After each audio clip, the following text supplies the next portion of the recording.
KTN 라디오 김우성의 생생경제. 애청자 여러분 안녕하십니까. 김우성 PD입니다.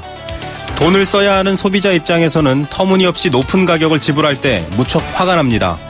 요즘 장보러 가거나 외식하러 가서 한우 맛보려고 하시면 그런 생각 드실 것 같습니다. 수요와 공급의 차이에 따라 적당히 가격이 변하는 것 맞겠지만 너무나도 올라버린 가격, 그럴 때마다 그 이유를 궁금하게 됩니다. 오늘 전문가 연결해서 한우 가격 급등에 대한 이유 알아보겠습니다. 또 미세먼지의 이유가 경유차로 지목되고 있습니다. 경유세 인상, 디젤차 퇴출 등의 얘기가 나오고 있습니다. 과연 진짜 그 이유 때문일까요? 정확한 이유 역시 인터뷰로 알아보겠습니다. 살아가면서 겪는 여러 가지 문제들을 볼 때 이유 같지 않은 이유가 등장하면 정말 황당합니다. 이유 같은 이유에 목말라면서 오늘 방송 시작하겠습니다. 2016년 5월 23일 월요일 김우성의 생생경제입니다.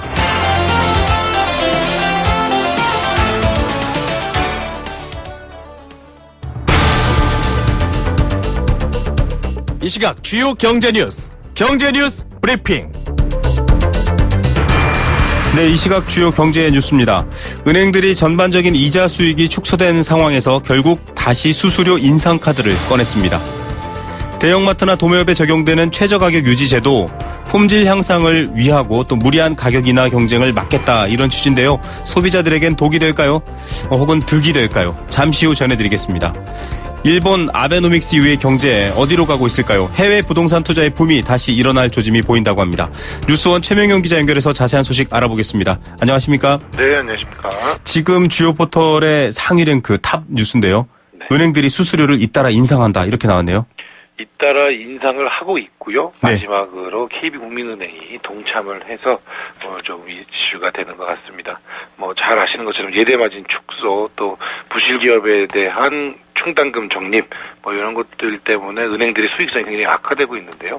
이거를 해결하는 방법으로 수수료 인상 카드를 꺼낸 것 같습니다. KB국민은행이 다음 달 1일부터 송금, 예금, 자동화기기, 외환, 주요 품목에 대해서 수수료를 일제히 올리기로 했습니다. 이 객장에서 다른 은행으로 송금하는 경우가 지금은 많지는 않은데, 네. 이런 경우에 수수료가 최대 1,500원 정도 올라가게 됩니다. 500만 원 초과의 경우에는 현행 2,500원에서 4,000원까지 올라가게 되고요. 100만 원에서 500만 원 사이는 2,500원에서 3,500원, 또 100만 원까지는 1,500원에서 2,000원으로 500원이 이렇게 각각 올라가게 됩니다. 네, 적지 않은 금액이 올라가는 거네요. 꽤 상당히 인상폭이 큽니다. 지금 말씀드린 이런 송금, 일반 고객의 송금은 그렇게 큰 비중은 아니긴 한데요. 어쨌건 인상률은 굉장히 높습니다. 또 예금 관련 각종 수수료도 인상을 하게 되는데요. 통장이나 증서를 재발급하는 수수료도 2,000원에서 3,000원으로, 또 재증명서 발급 수수료도 2,000원에서 3,000원으로 각각 1,000원씩 올리고요. 네. 사실 가장 많은 비중이 차지하는 게 이 자동화기기 수수료인데요. 네. 이것도 다음 달 20일부터 일제히 올라가게 됩니다. 출금의 경우 100원씩 올라갈 예정이고요. 자동화기기를 통해서 계좌 송금을 하는 수수료도 약 200원 정도 올라갈 예정이라고 합니다. 또 외환을 이렇게 바꾸는 이런 네. 환전, 이런 수수료도 좀 올라가게 되고요. 또 기존에는 수수료를 받지 않았던 인터넷이나 모바일 해외 송금에 대해서도 수수료를 새로 만들 예정이라고 합니다. 5,000달러 이하의 경우에 3,000원, 5,000달러 이상에 대해서는 5,000원의 수수료를 부과할 예정입니다. 이 금액도 꽤 큽니다. 네. 말씀드렸던 것처럼 KB 하나은행하고 외환은행은 지난 13일부터 자동화기기 수수료를 이미 올렸고요. 신한은행도 지난달부터 외화송금 수수료 체계를 개편을 했는데, 말이 좋아서 개편이지 사실상 인상을 한 그런 셈입니다. 서비스 개선, 이런 거 얘기할 때마다 은행들은 항상 서비스 개선을 위해서 불가피하다, 이렇게 얘기하는데, 서비스 별로 바뀐 것 같지 않고 수수료만 좀 많이 올라갔습니다. 예, 진짜 이유가 궁금해집니다. 이 은행이 돈을 잘 벌 때 수수료를 내렸다라는 뉴스는 들어본 적이 없는데요. 맞습니다. 자, 대형마트의 최저가격 유지 제도가 시행된다. 이렇게 최저가격이 어느 정도 선으로 유지된다라는 얘기 같은데, 소비자들한테는 득이 될까요? 아니면 실이 될까요? 상식적으로 이거는 득이 아니겠죠. 독이겠죠. 예, 더 내려갈 수 없다, 이런 얘기니까요. 그렇죠. 가격을 어느 선 이하로는 낮추지 말아달라, 요거를 지정한다는 얘기인데요. 근데 공정위는 이게 소비자한테 득이 될 수 있다라고까지 얘기를 하고 있어서 고개를 좀 가요등하게 만듭니다. 공정거래위원회가 재판매 가격 유지 행위 심사 지침 개정안 이런 것을 마련을 해서 행정 예고를 했는데요. 네. 요 재판매 가격 유지 행위라는 거는 이 제조업자가 대리점이나 유통업체 등에게 상품이나 용역을 공급하면서 일정 가격 이하로는 판매 가격을 낮추지 말아라. 최저 가격을 이거 이상으로 정해라. 이렇게 정하는 행위를 말합니다. 지금까지는 요 행위가 이 불법 행위다라고 공정위가 얘기를 해왔는데요. 특정한 경우 소비자들한테 득이 되는 경우에 대해서는 허용을 하도록 이렇게 개정안을 만든다고 합니다. 네. 득이 되는 경우가 뭐냐? 뭐 일반적으로 이렇게 말씀드린 것처럼 가격 인하를 제한하는 행위 자체는 소비자들한테 손해인데요. 네. 브랜드 간의 경쟁을 촉진해서 결과적으로 소비자 후생이 증대되는 경우, 또 유통업자들이 가격 경쟁보다 서비스 경쟁을 할 수 있는 경우, 또 다양한 가격의 제품이 공급이 돼서 소비자들의 상품 선택의 폭이 넓어지거나 신규 사업자의 진입 장벽이 낮아지는 경우, 이런 경우에 대해서는 허용을 할 수 있다. 이렇게 네. 얘기를 하는 겁니다. 제가 보기엔 약간 이걸 들어도 갸우뚱하게 됩니다. 갸우뚱하게 되는 네네. 그렇습니다. 근데 불법 행위는 몇 가지를 이제 지적을 하고 있는데요. 네. 그 유력한 지위를 가진 제조업체가 대기업이 판매 가격을 지정하는 경우에는 위법 행위가 될 수 있다라고 지침에 이제 예시를 달았고요. 네. 유통업체가 먼저 제조업체한테 이 가격으로 고시를 하게 지정을 해라. 이거 사실상 이제 다른 업체와 담합을 하는 그런 효과와 마찬가지가 될 텐데, 이렇게 유통업체가 먼저 요구하는 경우에 대해서는 위법이다. 이렇게 얘기를 하고 있습니다. 네. 다음달 13일까지 예고를 거쳐서 시행을 한다고 하는데, 아무리 생각해도 소비자들한테 뭐가 도움이 될지 잘 모르겠습니다. 예, 뭐 품질이 조금이라도 삐끗하면 가만히 있지 않겠다 이런 불만도 생길 것 같습니다. 예, 담배를 불법 판매한다. 이거 국가에서 조금 예전에는 독점을 했었고요. 굉장히 위법한 일로 알고 있는데 면세 담배 불법 유통 사이트가 적발됐네요. 네, 맞습니다. 이게 말 그대로 불법입니다. 근데 인터넷을 이용해서 또는 SNS라든가 이런 IT 기술을 이용을 해서 불법으로 유통하는 일이 기승을 부리고 있고, 이걸 단속하기가 굉장히 어렵다고 합니다. 예전에도 이 불법 담배는 있긴 있었는데요. 네. 작년에 이제 담배값이 2,000원 올라간 이후에 이 불법 담배가 더욱 기승을 부리고 있고요. 말씀드린 것처럼 이 인터넷을 통해서 온라인을 통해서 파는 모든 담배는 불법이기 때문에 먹튀도 있을 수 있고, 하지만 이 먹튀에 대해서 피해를 봤다고 신고도 제대로 못하는 불법 행위에 가담하는 네, 거기 맞습니다. 때문에요. 그런 악순환이 있습니다. 이용을 안 하시는 게 최선일 것 같습니다. 잘 아시다시피 담배값 편의점 같은 데서 한 보루당 45,000원, 한 갑에 4,500원에 팔리고 있는데요. 네. 이런 불법 유통 사이트에서는 29,000원에 팔리고 있습니다. 거의 대부분 이게 면세 담배를 이용을 하는 건데요. 면세 담배가 보루에 21달러 정도에 판매가 되고 있으니까 한 23,000원 정도 네. 이렇게 판매된다고 생각하면 될 텐데, 그 나머지 차익을 이 불법 유통업체들이 먹는 것 같습니다. 4,500원짜리 담배에는 뭐 소비세 1,007원, 지방교육세 443원, 뭐 여러 가지 세금이 다 붙어서 네. 세금만 3,318원이 붙습니다. 여기에 제조 원가라든가 물류 비용 이런 걸 더하면 3,500원에서 3,800원 정도가 기본 원가다, 이렇게 통상적으로 말을 하는데요. 네. 2,900원에 판매하는 담배는 이 원가에도 못 미치는 가격이 있지 않습니까? 네, 그렇죠. 거의 대부분이 홍콩이나 중국 이런 데 오가는 보따리상을 통해서 또 혹은 이제 여행객들을 통해서 담배 한 보루 두 보루 이렇게 사오도록 요청을 해서 그거를 가지고 시중에다 파는 건데요. 말씀드린 것처럼 불법이기 때문에 적발이 상당히 쉽지 않고, 또 수사가 시작이 되면 해당 사이트를 폐쇄를 하거나 회원제로 또 운영을 하거나, 또 한 번 담배를 거래한 사람한테 문자 메시지로 이렇게 알리는 행위를 하고 있기 때문에 적발은 상당히 쉽지 않다고 합니다. 근데 이렇게 부지불식간에 폐쇄가 되면 그 담배를 사겠다고 입금한 그 돈을 찾을 길은 영영 없는 그런 상황이 되고요. 불법 행위이기 때문에 자칫 적발이 되면 형사처벌 같은 불이익을 당할 수 있기 때문에 이런 건 이용 안 하시는 게 진상에 좋을 것 같습니다. 예, 이 자체도 불법이지만 또 미성년자나 청소년들한테 또 악용될까 걱정도 되고요. 네. 좀 엄단해야 될 일인 것 같습니다. 자, 일본의 돈이 어디로 쏠리느냐 늘 관심사이기도 하는데 개인 자금이 해외 부동산으로 몰린다, 이런 뉴스가 있네요. 그렇습니다. 이게 일본 사례를 보면 한국이 어떻게 나갈 것인가 요거를 보는 잣대가 되기 때문에 관심이 많이 가는데요. 올 1월부터 4월까지 일본 개인 투자자들이 해외 투자에 쓴 그 9천억 엔, 우리 돈으로 약 9조 7,135억 원에 달했다는 그런 통계가 나왔습니다. 네. 뭐 역대 1, 4월 기준으로 봤을 적에 가장 사상 최고치이고요. 5월에도 계속 그 해외 부동산 투자가 많아지고 있어서 2조 엔까지도 넘어설 수 있다. 이런 전망이 나오고 있습니다. 네.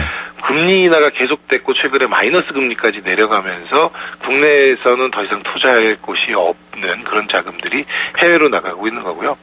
가장 많이 투자하는 것은 부동산 펀드인 리츠에 투자하는 게 많다고 합니다. 일본 내 부동산 투자를 할 경우에 이 리츠를 통해서 약 3.3% 정도의 이율을 얻게 되는데 해외 리츠에 투자하면 약 4.6% 정도를 얻을 수 있다고 합니다.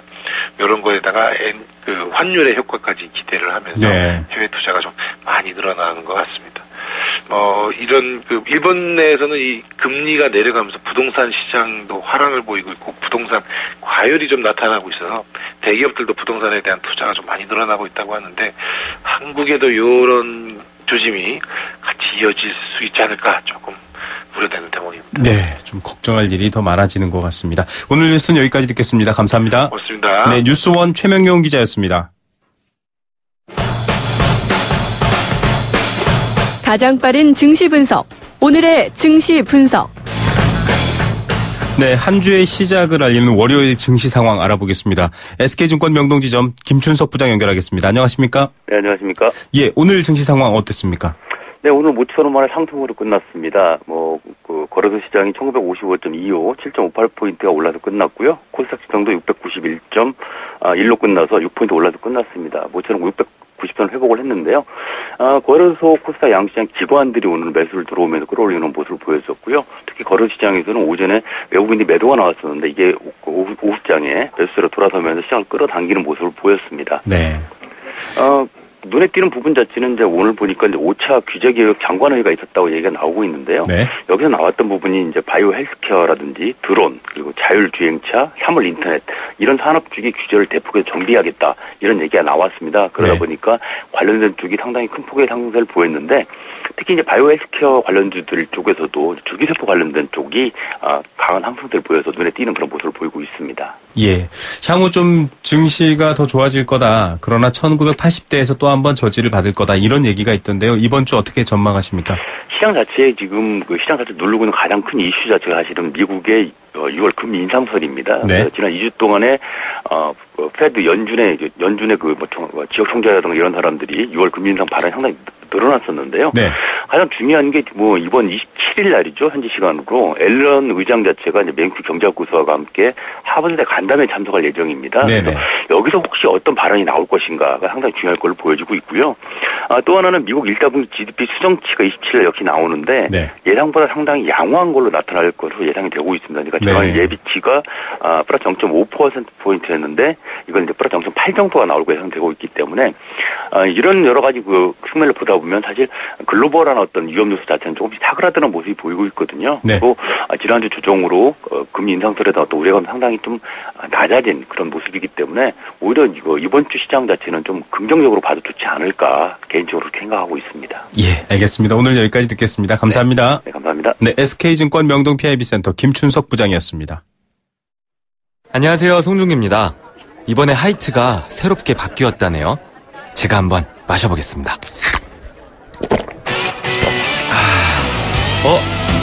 나도 모르게 원샷 해버렸네. 넘어가는 맛이 좋은 올뉴 하이트. 원샷은 하이트. 떠나요 둘이서 모든 걸 훌훌버리고 푸르른 제주도 깨끗한 삼다수에서 삼다스야, 고맙습니다. 제주 삼다수. 전화 주문은 1644-3049. 들었니? 영종이 얼굴을 싹 바꿨대. 거기서 했다더라. 프리미엄 브랜드 자이. 다양한 개발 호재와 교육 환경까지 갖춘 자이가 영종의 얼굴을 바꿉니다. 영종 하늘도시 자이로 다시 태어나다. 스카이시티 자이 5월 분양 예정 1661-0990 GS건설.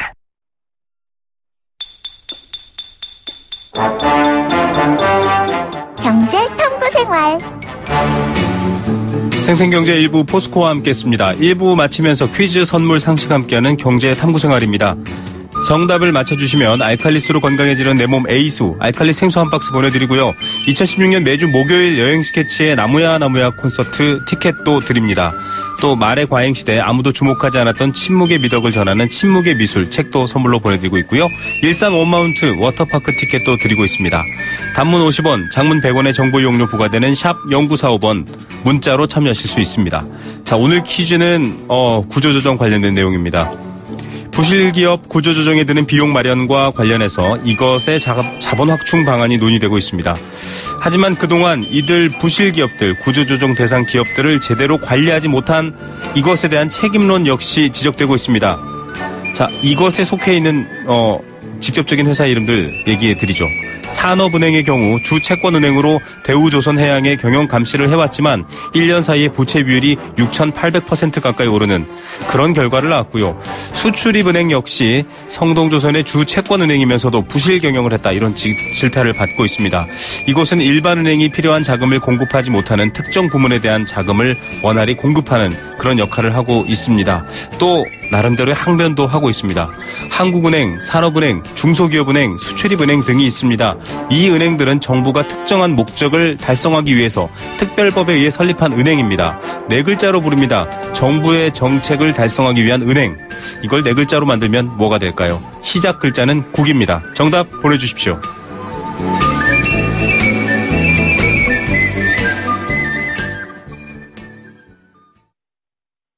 YTN 라디오 캠페인.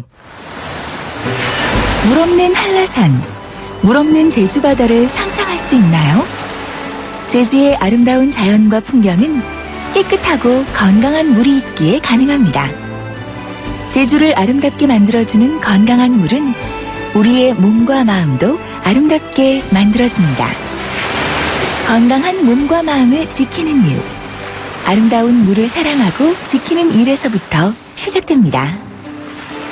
YTN 라디오 아름다운 물 캠페인은 광동제약과 제주특별자치도 개발공사와 함께합니다. 안녕하세요, 유준상입니다. 5남매의 맏형, 한 여자의 남편, 2아이의 엄마, 9직원의 대표.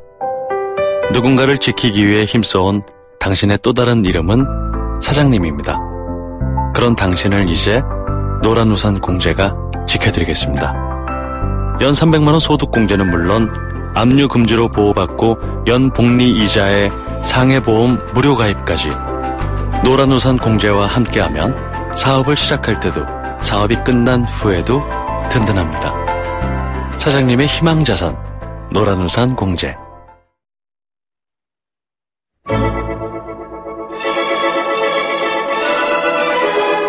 삶을 위한 생생한 라디오 경제. YTN FM 김우성의 생생경제. 네, 생생 인터뷰 첫 번째 인터뷰 보내드리겠습니다. 요즘 뉴스에 가장 자주 등장하는 단어들 중에 하나가 바로 미세먼지 그리고 디젤이라는 말입니다.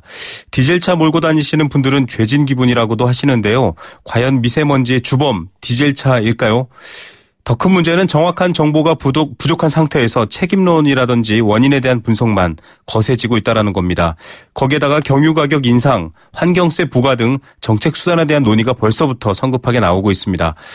전문가 연결해서 정확한 정보에 대해서 알려드리고요. 또 이 문제를 해결할 수 있는 방법에 대해서도 한번 고민해 보겠습니다. 대림대학교 자동차학과 김필수 교수 전화로 연결합니다. 교수님 안녕하십니까? 네, 안녕하세요. 네. 자, 자동차 분야에 우리나라 최고 전문가 중에 한 분이시니까 일단은 이 청취자분들께서 좀 궁금해하시는 부분이 있습니다. 디젤차 보면 저공해 자동차 스티커를 붙인 차들이 있거든요. 공용주차장 할인도 받고 있습니다. 그런데 뉴스를 보면 디젤차 때문에 지금 공기가 오염되고 있다. 미세먼지 주범이다. 이런 얘기가 나오고 있습니다. 앞뒤가 좀 안 맞는 것 같거든요. 어떻게 이해하면 됩니까? 이건. 좀 아이러니한 부분도 좀 있습니다. 사실 이제 이 저공해 자동차가 부각된 부분들은 한 5, 6년 전에요. 이산화탄소, 지구온난화가스가 상당히 부각될 때였습니다. 네. 그때만 하더라도 다른 차 연료 대비해서 이 디젤 쪽이 이산화탄소 배출량이 훨씬 더 적고요. 네. 또 연비나 출력이 워낙 좋다 보니까 이런 부분이 클린 디젤에 부각이 되면서 자연스럽게 이 이 친환경 자동차 또는 저공해 자동차라는 측면이 강조됐습니다. 근데 최근에 들어와서 질소 산화물 문제라든지 여러 가지가 부각되면서 도리어 마녀사냥식으로 디젤차가 모든 문제의 근원이다라고 이제 붙이는 부분들이 많거든요. 네. 이런 부분들은 아까 말씀하신 바와 같이 실제로 지금 질소 산화물이라든지 이 공해를 일으키는 여러 가지 요인들이 과연 경유차만 있는 것이냐라는 부분들을 냉정히 좀 따져볼 필요가 있고요. 네. 특히 국내에서 미세먼지 주의보나 이런 것들이 발령이 되면서 더더욱 이 국민들의 관심이 높아지고 있는 시점이기 때문에 실제로 국내에서 발생하는 원인이 어디에서 몇 % 발생하는 거에 대한 근본적인 이 데이터가 좀 더 축적이 돼야 되는데 그런 부분이 좀 부족한 상태가 아닌가 그런 부분이 우려스럽다고 볼 수가 있습니다. 예. 많은 분들이 좀 궁금해하실 것 같아요. 뉴스 용어니까 저도 당연히 그런가 하면서 사용하는데요. 이 질소 산화물이 뭡니까? 네, 질소 산화물이라는 것은 실제로 유해가스 4가지 중에 한 가지를 보통 지칭합니다. 네. 우리가 보통 디젤에서 뒤에서 시커멓게 뿜어져 나오는 거는 매연이라 그래가지고 PM이라고 하고 있고요. 네. 또 그다음에 탄화수소나 아니면 일산화탄소 같은 게 유해가스인데 또 한 가지 질소 산화물입니다. 네. 이 질소 산화물은 대기 중에 화합물과 결합이 돼서 우리가 지금 요새 관심이 높아지고 있는 미세먼지나 초미세먼지를 만드는 원인 물질이 된다 이렇게 보시면 될 것 같고요. 네. 그러다 보니까 질소 산화물이 1급 발암물질이다 이렇게 지금 지정이 되어 있습니다. 문제는 네. 말씀드린 대로 미세먼지가 발생되는 원인이 과연 이 경유차만 있느냐 그건 아니라는 거거든요. 네. 이 중국에서 날라오는 것들도 있고 국내 공장이라든지 특히 우리가 말하는 이 도로에서 발생되는 이 타이어하고 도로에서 비산되는 비산먼지 쪽에 의한 미세먼지도 굉장히 많기 때문에 네. 실질적으로 도심지나 지역별로 미세먼지의 원인에 대한 파악이 가장 우선적인 부분이 아닌가 이렇게 보고 있습니다. 정확한 정보 또 정확한 원인 파악이 안 돼 있는 상태에서 막 이렇게 지금 디젤차를 이용하시는 시민들도 굉장히 많은데 이런 네. 방식의 논의가 조금 위험하다라는 생각이 들어서 저희가 이 자리를 마련했고요. 자, 네네. 미세먼지 이야기 말고 아까 이산화탄소와 온난화 얘기를 해 주셨는데 그런 경우에는 가솔린 차량이 오히려 디젤보다 훨씬 더 많이 이산화탄소를 배출한다. 이렇게 알려져 있고 가솔린 차에서도 역시 미세먼지 원인인 질소산화물이 나온다. 이런 얘기가 있거든요. 전반적으로 차량에서 배출되는 오염물질 어떻습니까? 차이가 지금 분명히 있다고 볼 수가 있습니다. 우리가 보통 말하는 시커멓게 뿜어져 나오는 매연에 대한 부분들은 분명히 이 경유차 쪽 네. 분명히 있고요. 문제는 즉 디젤차죠. 네네. 가솔린 쪽은 매연 쪽이 안 나오니까요. 그러나 질소 산화물에 대해서는 디젤이 훨씬 더 많이 배출되는 건 사실입니다. 그렇다고 가솔린이 배출 안 되는 건 아니고요. 네. 양이 훨씬 더 적다는 부분이죠. 네. 그래서 실질적으로 그러나 연비나 출력 이런 부분들은 또 디젤차가 훨씬 더 유리한 부분도 있고요. 네. 물론 국내에서는 디젤류가 휘발유보다도 훨씬 더 20% 저렴하고 또 연비 측면은 한 30% 높거든요. 네. 그런 측면에서 보게 되면은 디젤차가 갑자기 급증하는 것도 걱정이 되는 부분이 있지만은 실제로 장점인 산업용이라든지 또 우리가 말하는 트럭이라든지 아니면은 특수차라든지 중장비 쪽은 경유차가 훨씬 더 유리하고요. 실제 적용하는 부분이 많다고 볼 수가 있기 때문에 이러한 선택적인 부분들을 어떻게 해주느냐가 상당히 중요한 장단점이 다 있다 이렇게 볼 수가 있습니다. 예, 이 유럽 자동차에 대한 관심과 선호도가 높아지면서 사실 디젤차가 가솔린차 이상으로 많이 증가를 했고 앞지르는 경우도 있다 이런 보도도 나왔었는데요. 네. 이 디젤차 같은 경우에는 오염 저감 장치를 달고 있지 않습니까? 네. 지금 가장 문제가 된다고 말하는 노후 디젤 차량이라던가 2005년 6년 이전의 디젤차에 대해서는 이런 장치를 부착하면 해결되는 건 아닌가요? 그렇죠. 어느 정도는 해결되는데 완벽한 해결은 될 수는 없습니다. 국내에서도 지금 한 2조 3천억 정도 들여서 지금까지 노후된 디젤차의 매연 처리 장치, 우리가 일명 DPF라는 장치를 좀 달아주고 있습니다. 네. 근데 문제는 부작용도 물론 있죠. 효율에 대한 부분들 많이 지적이 되고 있고요. 네네. 실제로 이 장치를 달고도 출력이나 연비가 떨어지다 보니까 생계형 있는 트럭 같은 경우에는 일부러 장치를 띄는 경우도 있고요. 네네. 기능이 안 되게 만들어주는 이런 부작용도 실제로 있지만은 그래서 관리 감독도 상당히 중요합니다. 그리고 예. 특히 가장 중요한 것이 이러한 노후된 디젤차가 어떻게 하면은 제대로 규제를 할 것인지에 대한 부분이 유럽을 중심으로 해서도 많이 일어나고 있습니다. 예, 결국 관리의 문제로 보는군요. 맞습니다. 5, 6년뿐이 안 됐지만은 유럽 같은 경우에는 이미 4, 50년 동안 디젤이 누적화되면서 노후된 디젤차에 대한 규제가 점점 강화되고 있거든요. 네. 그런 부분들을 우리가 충분히 벤치마킹해서 우리 한국형 모델 정립에 대한 부분들은 고민이 될 시점이라고 보고 있습니다. 예, 이렇게 관리하는 부분에 대한 중요성도 지적해 주셨는데 사실 이 최근에 독일, 일본 디젤 자동차에 배기가스 속임수, 이 속임수라는 표현이 가장 좀 적합할 것 같은데 그런 부분들 때문에 지금 도덕적 해이가 부각되면서 조금 더 뭐랄까요, 약간 이슈가 거세졌다 이렇게 보일 수가 있거든요. 네, 자동차 그렇습니다. 산업이 환경에 대해서 덜 신경 쓰는 것 아니냐 이런 일반론이 생기고 있는데 사실이 네. 좀 그런 편입니까? 어떻습니까? 양면을 좀 봐야 된다고 보고 있습니다. 실제로 중요한 부분들은 연비하고 환경은 동전의 반대면입니다. 네. 환경을 강조를 하게 되면은 비용값도 올라가다 보니까 이 자동차 메이커 입장에서는 소비자들한테 연비나 출력이 좋다는 걸 보여줘서 자사 차량이 많이 판매돼야 되거든요. 네네. 근데 그러다 보니까 이 폭스바겐 문제도 그래서 생긴 문제라고 볼 수가 있거든요. 네. 연비와 환경은 양면적인 부분이 있지만은 그러나 이 개인의 입장에서는 당장 연비를 절약해서 5만 원, 10만 원 절약해서 우리들 애들 학원 보내는 게 더 중요하다 이렇게 볼 수가 있고 환경은 영향을 안 주고 나가는 관계가 없다는 인식이 상당히 크거든요. 네. 그래서 환경에 대한 부분들은 정부나 지자체에서 대국민 홍보나 캠페인이 상당히 중요하고 이게 네. 결국 후세들한테 부메랑이 돼서 돌아온다는 인식이 상당히 중요합니다. 그래서 네.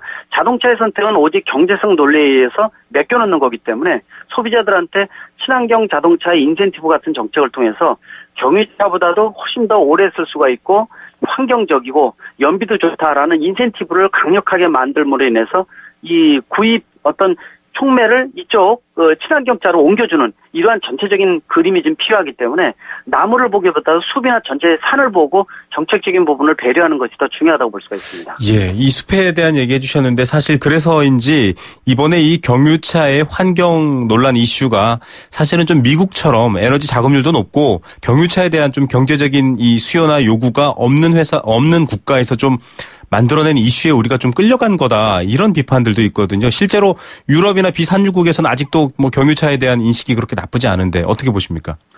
실제로 이 보이지 않는 손이 있다라고 볼 수도 있습니다. 실제로 자국의 산업에 맞는 부분이 뭔가라는 것도 보고요. 네. 또 자국 산업은 활성화시키면서 남을 희생양 삼는 경우도 이 보이지는 않지만 분명히 있다고 보고 있거든요. 네네. 특히 우리나라는 석유 한 방울도 나오지 않는 나라인데 실제로 우리나라의 가장 수출을 많이 하는 것 중에 하나가 이 정제된 경유나 아니면 휘발유를 수출하는 게 가장 많습니다. 네. 원유를 수입해서 정제해주는 기술은 세계에서 수준급인 만큼 올라가 있거든요. 네네. 역시 이제 경유가 훨씬 더 저렴하고 많은 양을 만들 수 있다는 장점도 있다는 것이죠. 네. 그러나 이거를 사용을 할 때 말씀드린 대로 이 실제로 미세먼지라든지 각종 오염물질에 대한 부분들은 분명히 경유차가 다른 것에 비해서 상당히 조심스럽고요. 네. 노후된 경유차인 경우에는 더더욱 문제점이 많은 건 사실입니다. 네. 따라서 이런 부분들을 뭐 노후된 차가 이 도심지 진입 못하게 해주는 뭐 LED 제도라든지 또 환경개선 부담금 같은 이런 것들을 통해서 노후된 차에 대한 부분들을 좀 지양을 시켜서 친환경차로 유도해주는 정책 그것도 상당히 좀 중요할 것 같고 그래서 전체적인 그림을 보고 정책에 대한 부분들을 국민이 납득할 수 있는 수준을 만들어주는 이런 전체적인 부분이 필요해서 경제와 환경에 대한 이슈를 좀 접합점을 찾아서 가장 중심이 되는 점이 우리나라 실정에서 무엇인가를 찾는 것이 중요하다고 볼 수가 있습니다. 예. 그러면 지금 사실 뭐 환경부 같은 정부 기구에서는 경유세 인상, 경유 가격 인상, 환경 부담금 이런 얘기들이 나오고 있거든요. 네. 어떻게 가능하다고 보십니까? 어떻게 보십니까?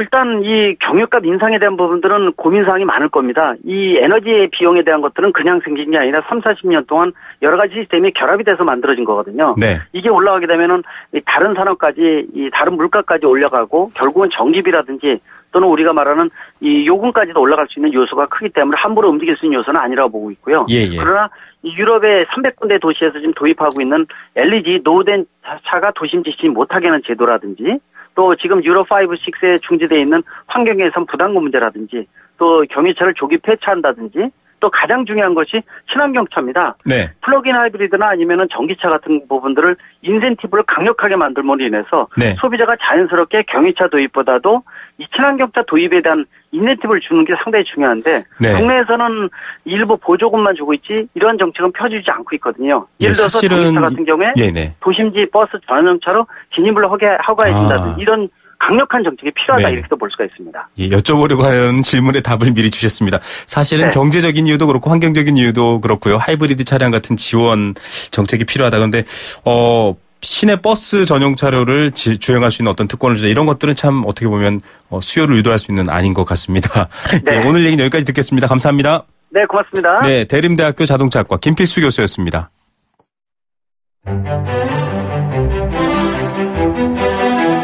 경제를 읽고 듣고 나누는 시간 YTN 라디오 김우성의 생생경제. 네, 생생 인터뷰 두 번째 인터뷰 보내드리겠습니다. 정확한 이유를 아는 것이 바로 문제를 정확하게 이해하는 것일 텐데요. 한우 가격 금소로 불릴 만큼 고공행진을 하고 있습니다. 그렇게 보면 한우 키우시는 농가분들 잘된 일 아닌가 싶겠지만 실상은 또 그렇지 않은 부분이 있습니다. 생산자와 소비자는 좀 어려움을 겪고 있는데 유통업자들 배만 불리는 일 아니냐 이런 비판이 바로 이 한우 가격 고공행진에 따라붙고 있기 때문인데요. 관련 어떤 문제가 있고 또 대책은 어떤 것이 있을지 전문가와 함께 알아보겠습니다. 강원대 농업자원경제학과 이병호 교수 연결합니다. 교수님 안녕하십니까? 예, 안녕하세요. 예, 한우 가격 급등 연일 경제 관련 뉴스에 톱을 오르고 있습니다. 유통 마진에 대한 비판이 계속 나오고 있거든요. 지난번에 1,300만 원 정도 가까이 되는 이 출하 가격 한우가 실제로 식탁에 오를 때의 가격으로 계산을 하면 1,000만 원이 훌쩍 오르는 2,400만 원이다. 이런 얘기도 있고요. 어떻게 보십니까? 예, 요즘 속값이 많이 올라가고 또 소고기값도 비싼 건 사실입니다. 네네. 예. 아무래도 이 수급으로 이제 가격이 정해니까 네. 한우가 이제 시장에 많이 부족하기 때문이고요. 네. 또 근원을 올라가면 이제 2011년, 12년 속값 하락 때 소가 너무 많다고 해서 이제 특히 암소를 많이 도축한 네. 그런 것들도 큰 이유가 되겠습니다. 네. 자, 이렇게 여러 가지 사정들에 의해서 이제 한우 가격이 오르거나 내릴 수는 있는데 이 일반 구이용이나 또 선물용으로 분류되는 것들이 유통 거품이 유독 많아서 더 체감하는 데 있어서는 한우 가격이 올랐다라고 느낄 수도 있다라고 하거든요. 유통 거품에 대해서는 어떻게 보십니까? 예, 이제 유통 거품, 이제 유통 마진이라고 볼 수가 있는데 비용이라고 볼 수도 있고요. 통계적으로 보면은 이제 작년도 기준으로 해서 소고기 같은 경우 이제 농가가 100원 같으면 58원을 가져가고 이제 유통 비용이 42원입니다. 네. 42%인데 이제 유통 비용도 지금 여기서 이제 유통 마진이 크다는 얘기는 유통업자가 가져가는 유통 이익이 너무 큰 거 아니냐 그렇게 이제 해석하기가 쉬운데 사실은 이제 유통업자도 42원 중에서 이제 수치적으로 보면은 직접 어떤 유통하는 데 들어가는 비용이 한 10원 정도, 10%, 그다음에 이제 간접비가 이제 한 13%, 그리고 유통 이유는 19%입니다. 그러니까 사실은 다른 품목이나 다른 나라하고 볼 때 특별히 크다고 이렇게 볼 수는 없는 상태입니다. 네. 자, 그럼에도 불구하고 지금 가격 인상에 대한 여러 가지 불만 또 국민들의 어떤 반응들이 계속 뉴스가 되고 있는데요. 이 대형마트나 백화점 등에서 만약에 50% 가까운 폭리를 취한다고 해도 통제를 하거나 관리할 수 있는 방안이 전혀 없다. 이런 얘기가 나오고 있습니다. 한우에 대한 유통과 관리 어떤 방식으로 좀 개선되면 좋을까요, 교수님? 그러니까 이제 이 어떤 유통업체에서 어떤 가격을 정하는 것을 정부가 이래라 저래라 또 남이 어떻게 하기는 참 어려운 상황이죠. 네. 자본주의 국가에서. 그러나 결국 이제 너무 가격이 높으면은 소비자는 이제 한우 고기를 외면하게 될 것이고 그것은 이제 수입육 시장으로 이제 우리 한우 시장을 내주는 꼴이기 때문에 결코 이제 바람직한 일은 아니죠. 네. 그래서 이제 이거를 어떻게 하면 좀 지켜낸다고 그럴까? 이제 그거를 우리가 강구를 해야 하는데 저는 이제 두 가지를 많이 이제 주장을 하고 있는데 하나는 이미 지금 농협중앙회가 이제 협동조합형 패커라는 것을 지금 운영을 하고 있습니다. 말하면 협동조합이 네. 어떤 소고기 유통 시장에 뛰어들고 있는 거죠. 직접 유통까지? 예. 예. 그래서 이제 거기에서 어떤 이 착한 가격이라고 그럴까? 좀 가격 선도 기능을 네. 해주면은, 유통 업체들이 너무 어떤 폭리를 취한다 할지 아니면 가격이 터무니없이 이렇게 붙이기는 어려운 상황이 되는 거죠. 네네. 어떻게 보면 견제 세력이 좀 등장을 하는 게 좋고 네. 그런 의미에서 농협중앙회가 운영하는 협동조합형 패커가 네.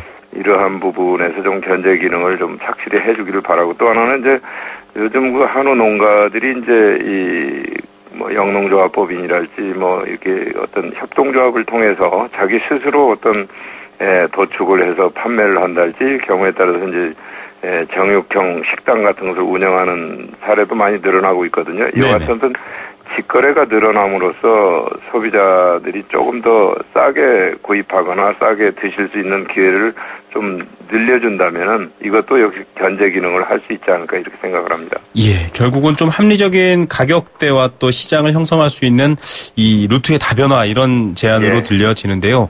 지금 정부가 이 한우 가격 안정시키려고 당초 7, 8월로 예정되었던 비축 물량 좀 앞당겨서 출하하겠다 이런 얘기도 하고는 있습니다.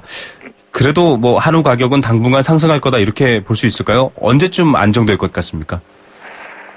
지금 이제 이 수급으로 봐서는 이제 수입 물량을 많이 풀수록 아무래도 이제 그쪽으로 대체가 되니까 한우 수요가 이제 그쪽으로 넘어가고 그래서 이제 한우 가격의 안정에 이제 뭐 일정 부분 기여를 할 걸로 보고요. 네. 다만 이제 소라는 게 이제 뭐 이 시장 가격이 좋다고 해서 뭐 갑자기 만들어지거나 또 가격이 나쁘다고 해서 갑자기 없어질 수가 없는 생물이기 때문에 그런 사이클로 봐서는 아직 지금 소가 뭐 한 1년, 2년 정도 있어야 이제 요 사이클로 봐서는 이제 한우 공급 물량이 이제 좀 충분한 상태로 되돌려질 수 있기 때문에 수입 물량을 통해서 어느 정도 조절을 하고 나머지 부분은 아까 말씀드린 어떤 생산자의 견제 기능이랄지 좀 싸게 공급하는 그런 유통 채널을 확대하는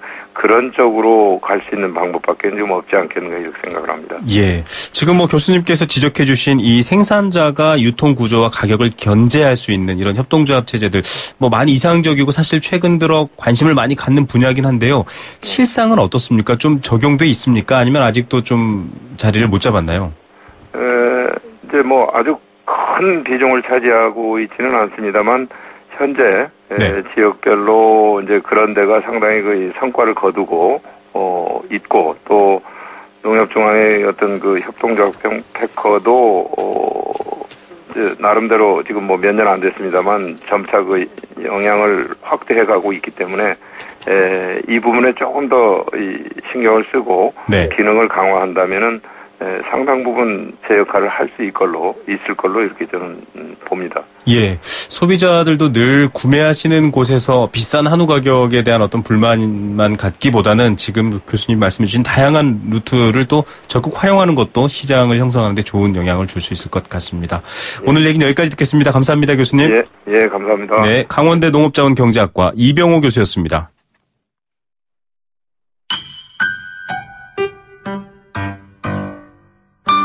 행복한 살림살이 생생 장바구니. 예, 앞서 좀 비싼 한우 가격에 대한 문제점 또 걱정거리들 나눠봤는데요. 그래도 또 매일매일 장바구니에 식구들 먹을 이 반찬들 또 음식들을 사야 되는 시간이죠. 그런 소중한 정보를 얻는 시간입니다. 생생장바구니 한국농수산식품유통공사 김시아 대리 연결돼 있습니다. 안녕하십니까? 네, 안녕하세요. 김시아입니다. 예, 앞서 너무 비싼 한우 얘기했더니 언뜻 이 이야기를 시작하기가 좀 부담스러웠었습니다. 자, 오늘은 이번 주는 어떤 품목에 집중적으로 좀 주머니를 열어야 경제에 도움이 될지 알려주시죠. 네, 이번 주 조금 상승세를 보이고 있는 품목은 앞서 말씀해주신 한우도 그렇지만 이제 다다기오이와 닭고기입니다. 네. 다다기오이의 경우에는 출하 물량은 꾸준하겠지만요, 때이른 더위가 찾아오면서 가정과 요식업소 등에서 수요가 많이 증가했습니다. 네. 가격은 상승세이고요. 닭고기의 경우에는 공급 물량은 일정하겠지만요, 각급 학교에서 이제 소풍이나 수학여행 등 행사가 많고요. 또 나들이객의 간식용 수요가 증가되어서 가격은 오름세를 보이고 있습니다. 예, 여름에 참 선호하는 음식들입니다. 다다기오이, 닭고기 다 여름철에 좀 많이 선호하시는데 그렇게 비싸지고 있군요. 좀 내려가는 품목들은 어떤 것들이죠? 네, 반면에 배추와 대파 그리고 방울토마토는 하락세를 보이고 있습니다. 이 세 품목 모두 출하량이 많이 증가하면서 거래 물량 증가로 가격이 내림세를 보이고 있는 상황인데요. 우선 배추는 하우스 재배분과 더불어서 남부지방 노지 배추가 본격 출하가 되었고 또 대파의 경우에는 전남 영광지방 노지 대파와 더불어서 경기지방 하우스 대파가 본격적으로 출하가 되었습니다. 또 방울토마토는 참외나 수박 등의 이 다양한 제철 과일에 대한 선호도가 갈수록 높아지면서 수요는 많이 감소되었고요. 있고요. 반면에 출하 물량은 증가되어서 가격은 좀 내림세를 보이고 있습니다. 예, 방울토마토 건강에 좋으니까요. 가격 쌀 때 그래도 또 한번 드셔보시면 좋을 것 같습니다. 네. 자, 이번 주 오르고 내리는 물품목들 알려드렸습니다. 요거 다 고려해 주셔서 장바구니 채우시기 바라고요. 자, 우리 사회에서 여러 가지 신조어들이 생겨나고 있는데 이 농업계에서는 슈퍼 곡물 왠지 이렇게 막 힘도 세고 살아 움직일 것 같은데요. 그렇죠. 자, 이런 곡물들이 소개되고 있다고요. 네, 그렇습니다. 이 최근 렌즈콩이나 한번 들어보셨죠? 렌즈콩. 렌즈콩이요? 네, 렌즈콩이나 아니면 이집트콩 등 다양한 외국산 양곡들이 우리 소비자들한테 인기가 많은데 웰빙 양곡이라고 해서 각광을 많이 받고 있습니다. 네. 이렇게 단백질이나 식이섬유 등을 고루 갖췄다고 해서 건강식으로 주목받는 잡곡류들을 슈퍼 곡물이라고 유통 과정에서 많이 불리고 있습니다. 네. 우리에게 익숙한 이 렌즈콩은 렌틸콩이라고 렌틸콩. 예, 렌틸콩은 알고 있습니다. 이게 이름이 렌즈콩이었군요. 예, 이름이 두 개인데 같이 부르고 있습니다. 이게 동그란 모양이 아니라 납작하게 눌린 모양을 하고 있고요. 이 렌즈콩은 영양소도 많습니다. 단백질, 비타민 B, 철, 그리고 이내 좋은 공급원으로 각광을 받고 있고요. 특히나 태아의 기형을 막아주는 엽산이 풍부해서 세계 5대 건강식품으로도 꼽히고 있는 콩입니다. 예, 이 렌틸콩을 적당히 밥으로 요즘 해먹는 것도 인기고요. 또 샐러드로도 많이 먹더라고요. 네, 그렇죠. 예, 어디에서 주로 만들어지는 건가요? 네, 이 렌틸콩은 주 공급원이 중동, 북아메리카, 지중해 연안의 유럽이나 또 북쪽으로는 독일, 네덜란드, 프랑스 등에서 심고 유통이 되고 있고요. 관세율은 기본세율 27%로 책정이 되어 있습니다. 네, 비싼데요. 자, 그리고 또 하나 이집트콩. 어떤 건가요? 네, 이 이집트콩이라는 단어는 생소하겠지만 이 병아리콩. 병아리콩은 또 들어봤습니다. 예, 그래서 이름이 다양하군요. 네. 그렇습니다. 병아리콩으로 좀 더 익숙한데 동그란 모양이지만 일반 콩보다는 조금 크고요. 모양이 울퉁불퉁 불규칙한 것이 특징입니다. 네. 주로 지중해나 인도 또 중앙아시아 지역의 요리에 많이 쓰이고 있죠. 네. 이 병아리콩도 렌즈콩과 마찬가지로 관세율이 기본세율 27%인데요. 그렇다 보니까 2012년도, 13년도에 300톤가량 되었던 수입량이 2014년도, 15년도에 들면서 크게 증가를 했습니다. 네. 이 렌즈콩의 경우에는 13년도 366톤이었던 수입량이 14년도 재작년에는 12,196톤으로 증가를 했고요. 네. 또 호주와 캐나다에서 약 95% 이상을 수입하고 있는 것으로 조사가 되었습니다.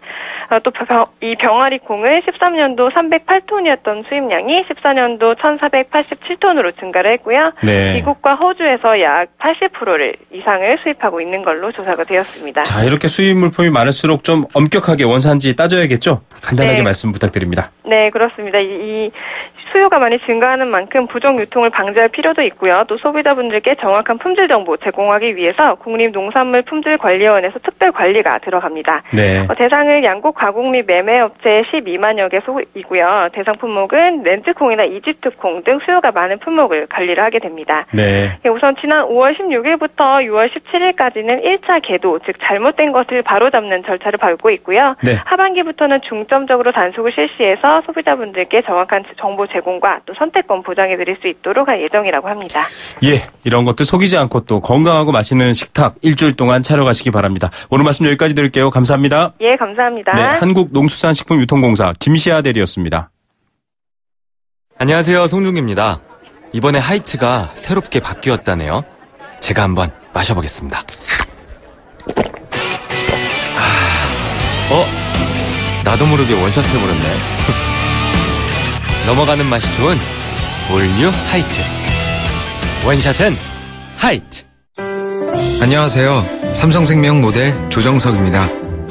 아이에겐 엄마가, 엄마에겐 아빠가, 아빠에겐 아이가 보험이 되어줍니다. 서로를 보험 삼아 살아가는 가족. 삼성생명이 그 소중한 가족을 지켜드립니다. 다행이다. 삼성생명. 당신이 변했습니다. 식물도 컬러에 따라 영양소가 다르고 건강기능식품에도 차이가 있다는 걸 압니다. 그런 당신을 위해 뉴트리라이트는 식물 영양소를 통한 최적의 건강을 연구합니다. 철학은 지키고 과학은 나아갑니다. 뉴트리라이트. 건강기능식품 광고입니다.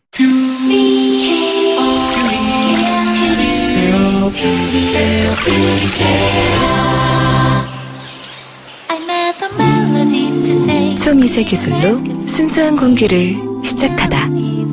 공기를 퓨어하게 케어. LG 피리케어 공기청정기. 5월 롯데하이마트 전국 동시 세일. 신제품 가격이 해피. 무이자 카드 혜택이 또 해피. 자전거 경품이 200대나 되니까 해피. 라미란도 스마트한 선택. 하이마트 5월 5일부터 29일까지. 경품은 행사기간 매장 방문 고객 중 응모자 대상. 자세한 사항은 매장 문의.